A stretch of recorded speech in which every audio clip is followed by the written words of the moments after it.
ভাই তোমার বাড়িতে আমি 3 দিন রইলাম, তোমার বাড়তি কোনো আমল তো আমি দেখলাম না, যে আমলের কারণে জনাবে মুহাম্মদ রাসূলুল্লাহ সাল্লাল্লাহু আলাইহি ওয়াসাল্লাম তোমাকে জান্নাতি বলছে। যে আমলটা কি আমল করো, এমন আমল বলো তো। তো ভাই আমি তো তেমন কোনো আমল করি না, তোমরা যা করো ভাই আমিও তো তাই করি। তোমরা 5 ওয়াক্ত নামাজ পড়ো, আমিও তো 5 ওয়াক্ত নামাজ পড়ি।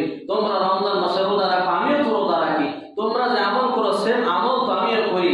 তো আমার একটা বাড়তি একটা আমল আছে, আমলটা হলো এই, যখন আমি ঘুমের ঘরে যাই, খেয়াল করেন, ঘুমের বিছানায় যাই, তো আমি সকলকে মাফ করে দিয়ে ঘুমাই। বলেন সুবহানাল্লাহ।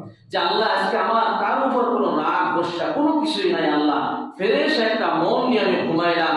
যদি ঘুম ভাঙে তাহলে ইহকাল, আর ঘুম না ভাঙলে হবে পরকাল। কথা বলেন ঠিক?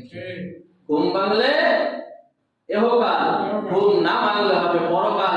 ফ্রেশ একটা মন নিয়ে আমি ঘুমাই যাই, আমার কোনো মানুষের উপর কারোর উপর কোনো গোসা থাকে না। বলেন সুবহানাল্লাহ।